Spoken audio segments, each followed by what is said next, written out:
Have you ever felt like you're in a constant battle with your own mind? Pulled by distractions, impulses, and just this never-ending stream of thoughts? It's a struggle as old as humanity itself. But what if I told you that thousands of years ago, thinkers in ancient India saw this not just as a matter of willpower, but as a precise science, a science of self-mastery? And their insights, believe me, are just as powerful today as they were back then. It all starts with one simple question. So let me ask you directly, and I want you to really think about it for a second. Is your mind truly under your control, or does it kind of control you? Your honest answer to that question is the first step on a journey that these ancient texts mapped out in incredible detail.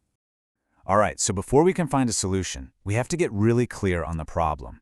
And these ancient sources, they were absolute masters at diagnosing this universal condition of the restless, unruly human mind. They saw it as the #1 obstacle to everything, from worldly success to spiritual freedom. Now, check out this term, citta vritti. Patanjali, in his Yoga Sutras, uses this word to describe that endless turbulence inside our own heads. Think of it like mental static. That constant chatter. It's like ripples on the surface of a lake that keep you from seeing the calm, clear depths below. And get this isn't some modern problem because of our smartphones. They saw this as a core feature of the human mind thousands of years ago. And this internal chaos? Oh, it has very real, very external consequences. The political strategist Kautilya, who was writing for kings and leaders, was brutally pragmatic about this. He warned that even the most powerful ruler could be completely destroyed by what he called the fourfold vices of desire: hunting, gambling, drinking, and what he called an addiction to women.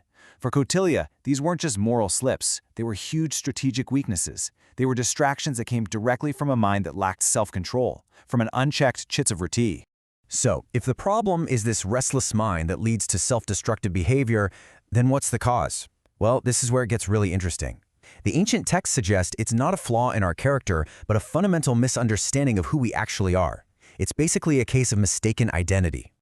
This quote from Patanjali, this is the whole key right here. He's saying the problem, the root cause, is that we completely mix up our identity with the things we perceive. Our thoughts, our emotions, our sensations. We think we are our anger. We think we are our fleeting desires. We think we are the story our mind is constantly telling us.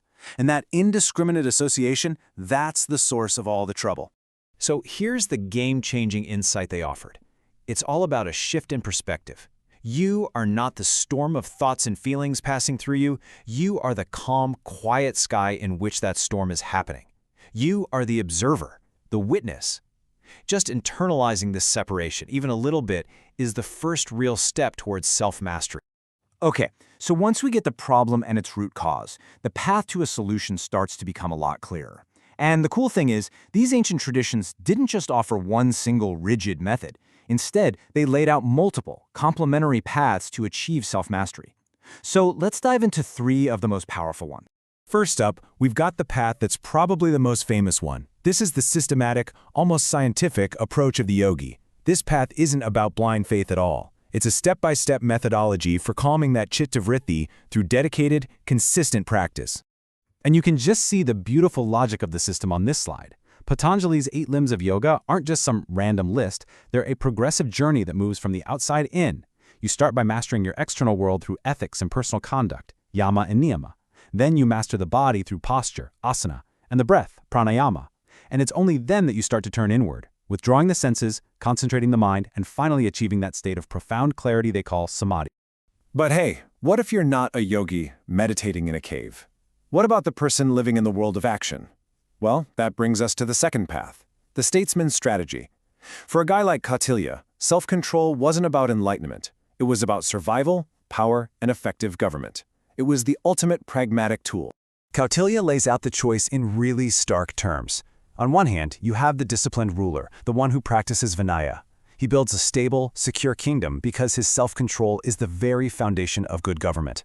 But on the other hand, you've got the ruler who is a slave to his senses and vices, and that person doesn't just harm himself, he loses everything. For the statesman, self-mastery isn't some spiritual luxury, it's a political necessity. Now our third path moves beyond discipline and strategy into the realm of pure understanding. This is the path of the seeker, the philosopher. And the goal here isn't to restrain desire, but to understand its very nature so profoundly that it just dissolves. This path is all about radical introspection. It doesn't just fight the desires, it asks questions about them. Where do you come from? What are you made of? It's like by understanding the very nature of a wave, the seeker realizes it's just a temporary form that the ocean is taking. The whole point is to uproot distraction by seeing how temporary and ultimately unfulfilling worldly desire really is.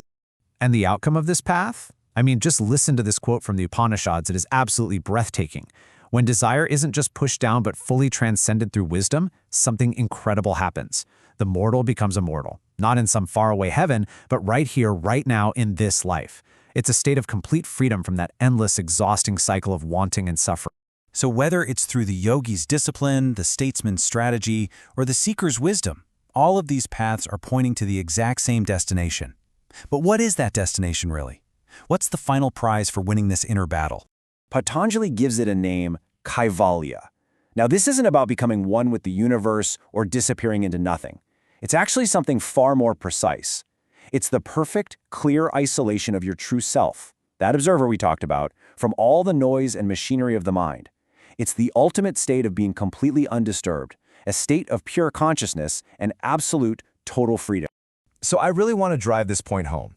The ancient science of self-control was never about grimly repressing your nature. It was about realizing your true nature. The goal isn't control just for the sake of being disciplined. The goal is liberation.